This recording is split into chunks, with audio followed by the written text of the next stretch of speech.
Hello friends, આજના વિડીયોમાં આપણે જૂની ચાદર કે બેડશીટમાંથી ઘણા બધા એવા ઉપયોગી આઈડિયાઝ જોવાના છીએ જે તમને ખરેખર ખૂબ જ પસંદ આવશે.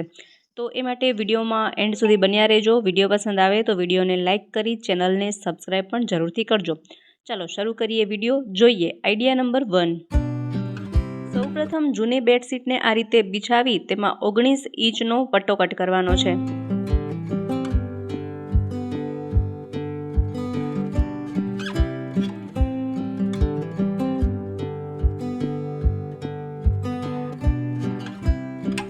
ત્યાર પછી આ રીતે 19 ઇંચનું માપ લઈ અને આ રીતે 24 ઇંચના માપ પર પટ્ટાને કટ કરીએ અથવા તો ત્યાંથી ફોલ્ડ કરી દઈએ. પહોળાઈ 24 ઇંચ અને લંબાઈ 19 ઇંચ રાખવાની છે. ત્યાર પછી હવે આપણે આ પટ્ટામાં 3 બાજુ સીવી લઈએ. એક બાજુ ખુલ્લી રાખવાની છે, 3 બાજુને સીવી લેવાની છે. જો તમારા પાસે સિલાઈ મશીન ન હોય તો આ રીતે સોય દોરાની મદદથી ઝીણા ઝીણા ટાંકા લગાવીને પણ સીવી શકાય છે. અહીં મેં સોય દોરાનો જ ઉપયોગ કર્યો છે.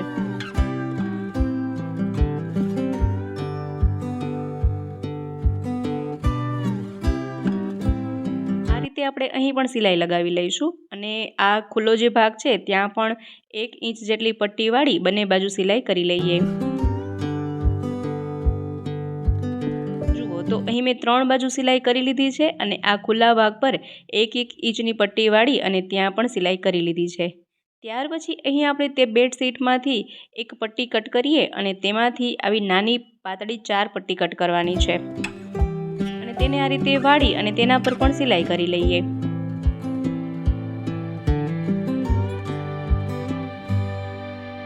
સેમ આ જ રીતે 4 પટ્ટીમાં આ રીતે વાળી અને સિલાઈ કરી લેવાની છે. હવે આ 4 પટ્ટીને અહીં રાખી અને ત્યાં સિલાઈ કરવાની છે.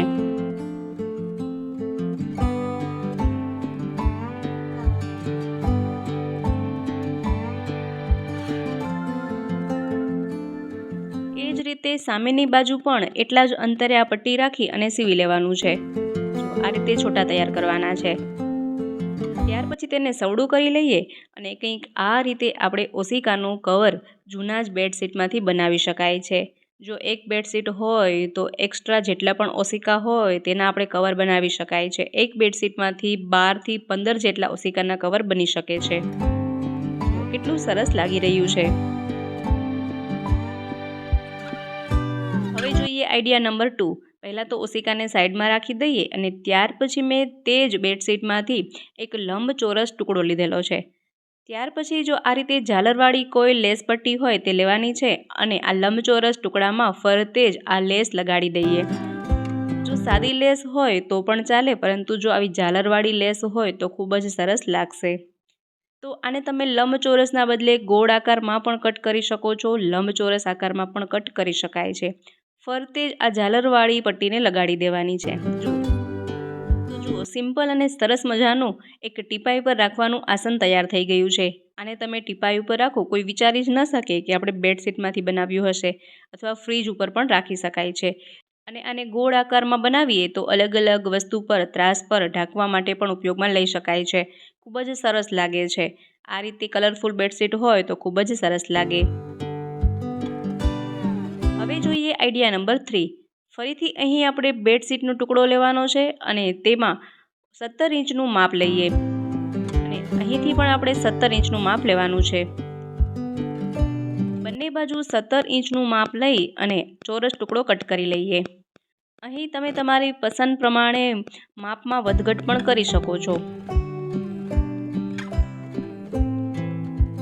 જુઓ કંઈક આ રીતે આપણે ચોરસ ટુકડો કટ કરવાનો છે. ત્યાર પછી અહીં આપણે કોઈ પણ ઘઉં, બાજરી, ચોખા વગેરેની જે બાચકી આવતી હોય તે લઈશું અને તેને સિંગલ પીસમાં કટ કરી લઈએ.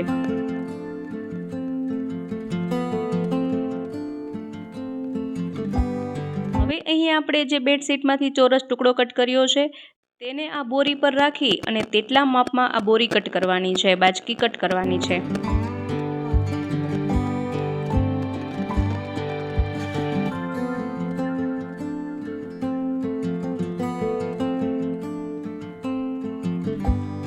મેં તેટલા માપમાં બાચકી કટ કરી લીધી છે. હવે તેને આ રીતે અવળી રાખી શકાય, સવળી રાખી શકાય અને આ કાપડને તેના પર રાખી અને સિલાઈ કરવાની છે ફરતે જ. તો જો સિલાઈ મશીન હોય તો સિલાઈ મશીનથી સીવી શકાય, નહીંતર આ રીતે સોય દોરાથી પણ સીવી શકાય છે. અહીં આપણે બધા જ આઈડિયાઝ એવા જોવાના છીએ જેમાં તમારે સિલાઈ મશીનની જરા પણ જરૂર નથી, હાથેથી પણ બનાવી શકો છો.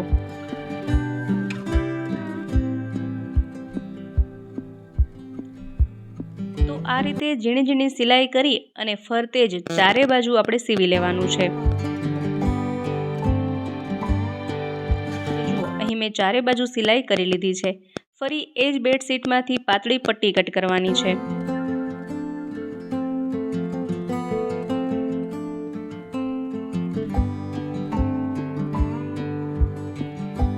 તો અહીં મેં 3 ઇંચની પહોળાઈ જેટલી પાતળી પટ્ટી કટ કરી લીધી છે અને હવે તેને આ કાપડ પર આ રીતે રાખી અને સિલાઈ કરવાની છે. અહીંથી સીવીશું. આ રીતે ફરતે ચારે બાજુ રાખી અને તેમાં સિલાઈ કરી લેવાની છે.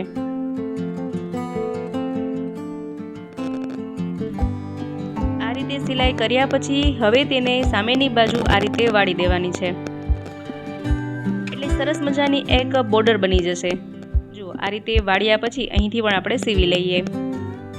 ફરીથી અહીં મેં સોય દોરાનો ઉપયોગ કર્યો છે અને આ રીતે રાઉન્ડ વાળતા જઈએ અને પાઇપિંગ બનાવી લઈએ. જુઓ, તો ચારે બાજુ પાઇપિંગ સિવાય અને રેડી છે અને ખૂબ જ સરસ મજાનું એવું આસન બનીને રેડી થઈ ગયું છે. તો એક બેડશીટમાંથી તમે 12 જેટલા આસન બનાવી શકો છો અને ખૂબ જ સરસ એવો 12 આસનનો સેટ રેડી કરી શકો છો. અહીં મેં 2 આસન બનાવ્યા છે. જુઓ કેટલા સરસ લાગી રહ્યા છે. તમે તમારી પસંદ પ્રમાણે સાઇઝ રાખી અને આસન બનાવી શકો છો. કોઈ વિચારી જ ન શકે કે આપણે બેડશીટમાંથી આસન બનાવ્યા હશે. કેટલા સરસ લાગી રહ્યા છે.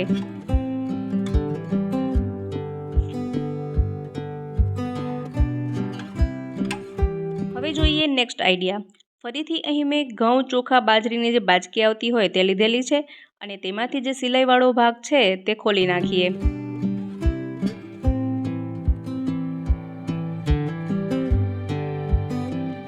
આપણે આ બાજકીને લંબચોરસ આકાર આપવાનો છે, તો એક્સ્ટ્રા જે ભાગ હોય તે કટ કરી નાખીએ. ત્યાર પછી આ બાજકીના માપની ફરીથી 7 ઇંચની પટ્ટી કટ કરવાની છે.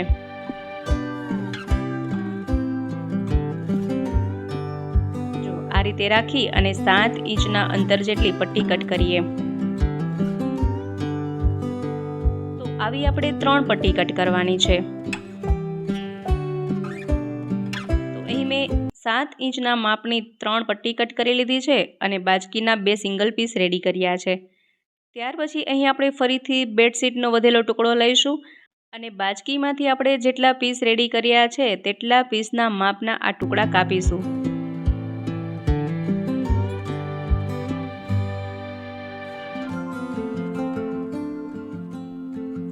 એ જ રીતે આ બીજો ભાગ લઈએ અને તેટલા માપની પણ બેડશીટ કટ કરી લઈએ. એ સિવાય જે 3 પટ્ટીઓ આપણે કટ કરી હતી તેટલા માપમાં પણ બેડશીટ કટ કરી લેવાની છે.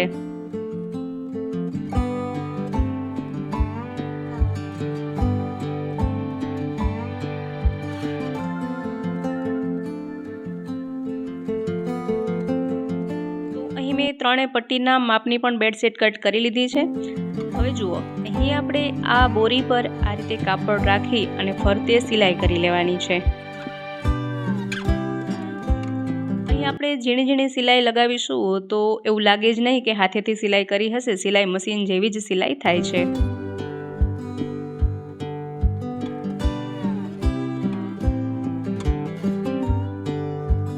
આ રીતે આપણે ચારે બાજુ સીવી લેવાનું છે. એ જ રીતે આપણે જેટલા પણ ભાગ કટ કર્યા છે તે બધામાં આ રીતે કાપડ સીવી લેવાનું છે. 3 પટ્ટી પર પણ આ રીતે બેડશીટ રાખી અને સીવી લઈએ અને બંને પાર્ટને પણ સીવી લઈએ. જુઓ, હવે એક પાર્ટ લઈએ અને ત્યાર પછી જે આ પટ્ટી કટ કરી છે તેને આ રીતે રાખી અને અહીંથી આપણે સિલાઈ કરવાની છે. આ રીતે રાખી અને અહીંથી સીવી લઈએ.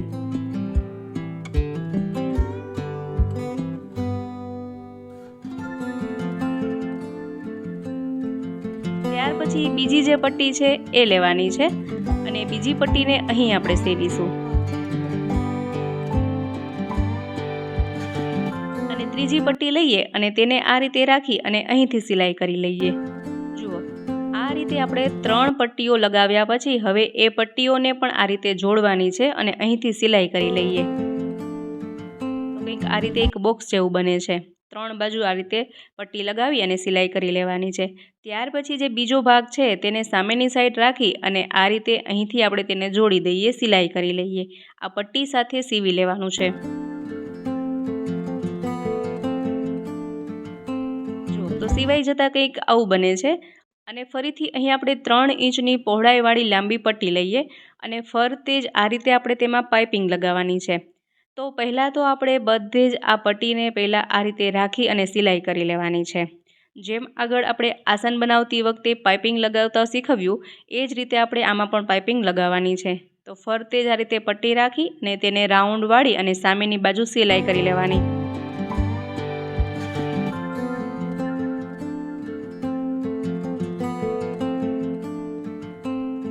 અહીં જેટલી જગ્યાએ સિલાઈવાળો ભાગ હતો ત્યાં બધે જ મેં પાઇપિંગ લગાવી દીધી છે અને ત્યાર પછી આ રીતે 2 પટ્ટી રેડી કરવાની છે.